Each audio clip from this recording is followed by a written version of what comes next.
Well, hello everyone. I am here for I'm not sure what number I'm on right now with the client interview series. I'm so excited tonight or today, whatever time you're watching this, to introduce Paul Boken. Paul was a client of mine. I guess it's been a year since we worked together. And so I wanted to share his story and a little bit about what he's overcome and why he came to me. And so I'm going to hand it over to him because, of course, you want to hear from him and not me and what he's done. So I'll let you introduce yourself, Paul, and then maybe just start off with saying why you came to me, what you were struggling with in the beginning and where you're at now. Perfect. Thanks, Paige. Yeah, coaching has been something I've done often. So, I've always felt whether it's talking to someone about the things that are going inside your head and the challenges in your life is something that I think, people get a lot of benefit from. I always have. So I've always, whether it's every year or every couple of years, invested in coaching of all kinds. I had ADD when I was a child, and then I was re-diagnosed with ADD as an adult twice, actually, by specialists. So I did some coaching relating to that for a lot of years. So I've always just felt like, every time I do it, it works out. I've coached myself through ADD, and now I don't take medication for it, which is great. And I've coached myself through a divorce I went through, and that I had to kind of start over again. So I feel like it always helps. So, this time around, I felt again, sometimes I call it like sharpening the saw, which is from that book, Seven Habits of Effective People. But that term is from that. But there's this idea that you need to sharpen your saw, so to speak. So this time I really felt like I was having some issues around. And as I noticed as my career, I guess I gained more and more success. Some of the negative talk that I had in my mind about, not being stupid, like flat out thinking I was stupid sometimes, and this idea, I guess, maybe the more appropriate term is imposter syndrome. Just thinking, if I can't put the measuring cup in the right drawer, like every day I screw that up because I can't remember it. How do I run a company? How do I do what I do? And I think as you gain more and more success, it becomes more evident that it becomes more evident in your life because you have to make big decisions a lot. You have to make big decisions every day, and you really got to be confident and not doubt yourself. So that was one that it was really starting to get bad, where I was really struggling with even the smallest decisions, doubting myself, thinking I was not smart enough to do this, and constantly thinking that all this success I had amassed was like luck. Like one day it's all going to come out. Like people are going to find out that I've been like faking it, and it even was affecting me moving into a lifestyle that was more appropriate to say, what I had done in my life, like buying a house that was maybe that I could afford and not staying in a much smaller house, because I would be worried if everything fell apart. At least I don't have many bills monthly. You know what I mean? So it was affecting. Really holding me back because I would be really worried about this idea that it's all going to come apart because I'm stupid, and eventually that's going to surface. That I thought was was a serious enough issue that I thought I really need to get some coaching to address it. And then a good friend of mine recommended this MER. I'm going to call it. I'll say the right. I Yep. think that's a fundamental technique that Paige that I found out that Paige was using in her coaching, and this other individual had done that, and it really worked for them. So I thought I'll give it a try. I'd never did anything like that because I guess what's the word? It was more. It sounded, maybe spiritual is the wrong word, but it sounded, you're thinking about reprogramming your subconscious. It's not as tactile as like regular executive coaching, I would say, right? So at first I was maybe hesitant, but I did a bit of research, and based on my friend saying it worked for him, I did it, and it was great.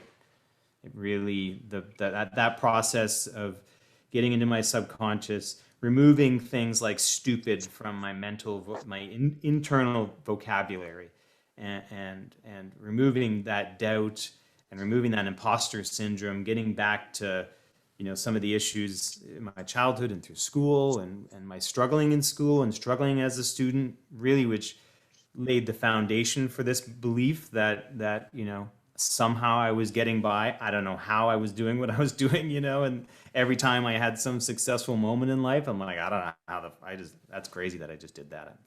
I was lucky, you know what I mean? So, and not accepting the fact that I did that because I am smart, I'm very capable. It's in a very specific way, a very special way, and that's why I'm successful. It's not luck.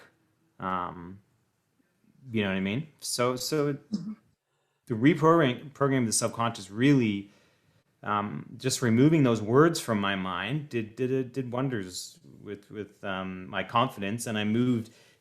Since that coaching session, a lot of the biggest hurdles I had in my that kind of that negative limiting belief was holding me back, whether it was renegotiating things with my business partners, making changes in my business that needed to happen, buying that nicer house that I didn't think I could afford or didn't want to take the risk, or even as of late, there's other different areas of my business I'm exploring and taking risks. I think none of that would have happened with those limiting beliefs. There's no way. You got to be able to make big decisions all the time. Trust yourself to really accomplish some of the things I wanted to accomplish in my life. And I feel like I'm now moving past that and doing it. Like I'm getting there.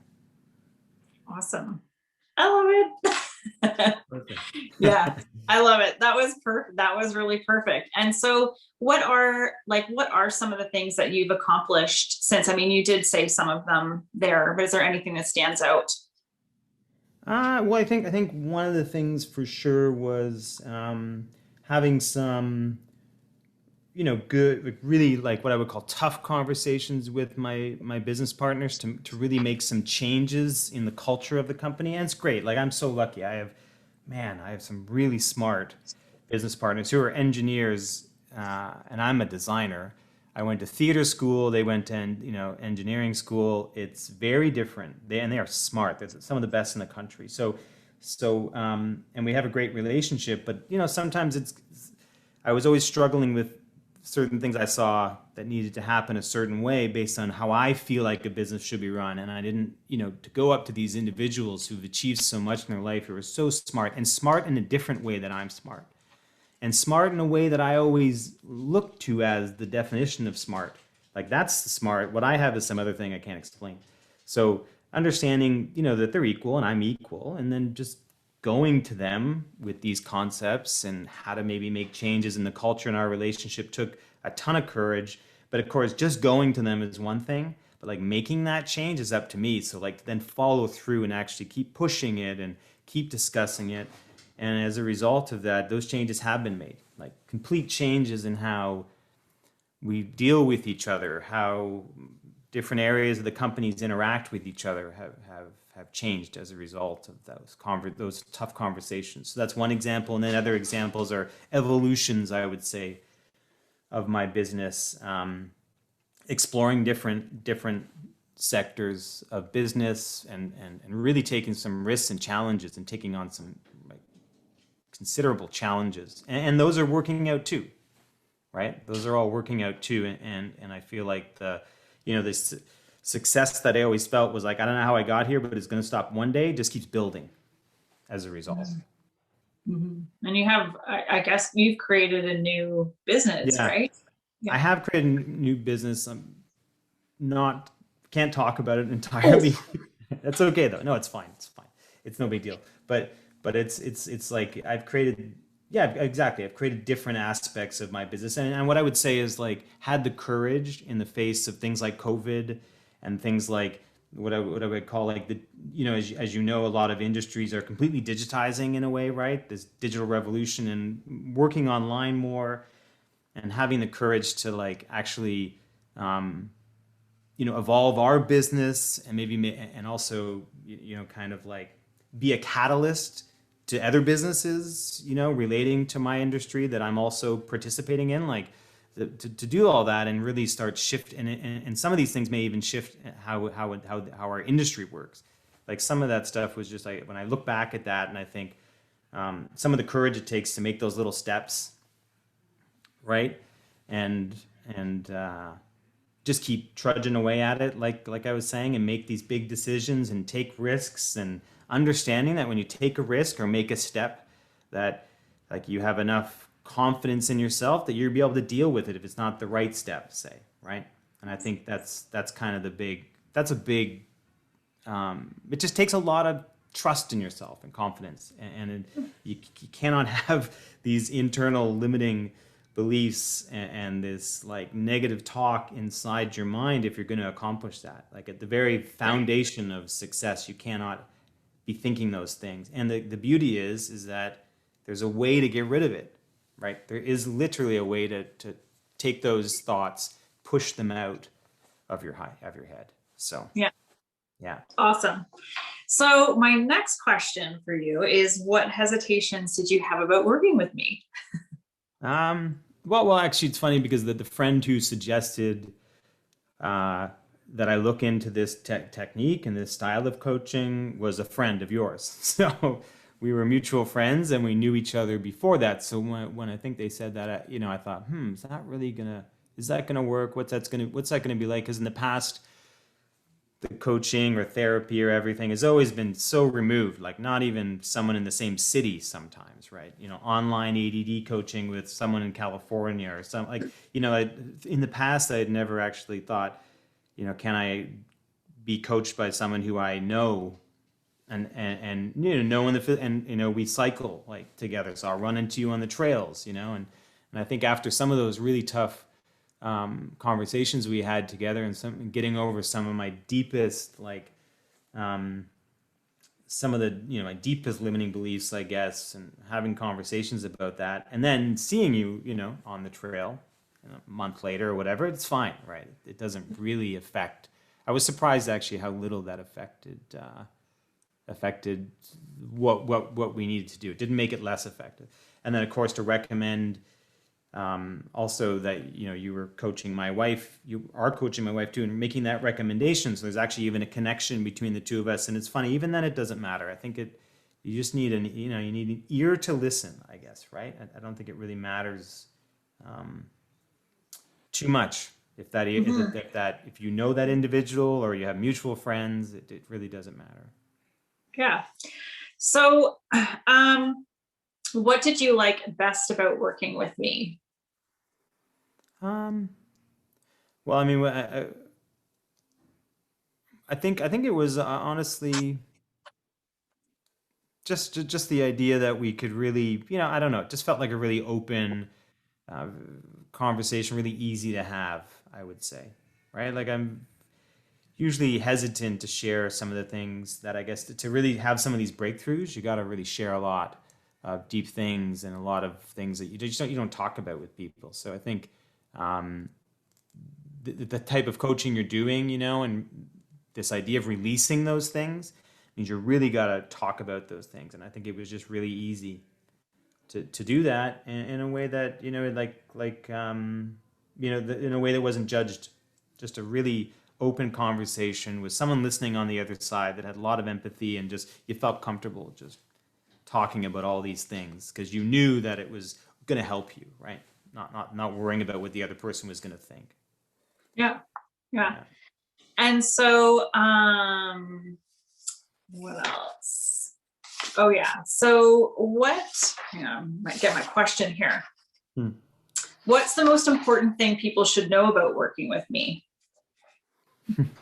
Well, I guess that back to that idea that you really should come prepared to share all of that, and really and have an open mind, right? Share everything and be entirely open with the conversation. I think that's really important. Like I think the nature of this idea that there's a breakthrough is that it's kind of like this condensed time, and you're really super focused on working to a common goal. So I think, yeah, you just should come in fully ready to share um, everything that comes to your mind in the conversations that we had. Yeah. And That answers if the question. yeah, it's perfect. You're doing awesome. And so if someone was on the fence or they were thinking about it and they were really ready, like, because you were really ready, right? Like you were Mm. ready, you were willing to change and everything like that. And it was it's kind of like being at a breaking point, like, you want something to shift. And so if someone was kind of on the fence, right, what would Mhm. you say to them about this or working with Mhm. me or the process or whatever? Yeah, I mean, honestly, like I think I actually experienced that firsthand because when Jess and I were talking about coaching and I was talking about the benefits, with COVID and her not working and not making money and the idea of investing money in herself just didn't seem to make sense. And I just, if anyone's on the fence and thinking about that, I just have never regretted investing, in that. And usually when people are on the fence, I guess it could be a time commitment, but usually it's a financial thing, probably, right? And I think it's just like you will never regret that investment. You just will not. I think, um, especially if it's your first time, and for me, it wasn't a decision as to will I do it. It was like how, because I'd done it so many times, and every single time there was such a great benefit from the process that really just every time it just like sharpened the saw. It just advanced me so much in whether it's happiness or business or relationships or getting past a divorce and living in a friend's basement and having to start over when I considered myself a successful person, living in a basement, like just when I was starting over and financially wasn't in a position. Even in that position, I had invested in coaching and came out the other side just like I came out the other side owning a business. Really, I did. So I went from after that coaching session, I went from an employee to an owner. So I mean that paid off. That was a Mhm. worthy investment, that's for sure. So every time I finish it, I think that was money well spent. Yeah. Awesome. Awesome. Well, I think that, that's a perfect note to end on, right? And I just Mhm. wanted to obviously thank you so much, Paul, for spending the time with me and Mhm. sharing your experience. I think it was amazing and really helpful to anyone who's watching. So thanks so much. Perfect. All Thank you. right. We'll just Yeah. stop this here in a second.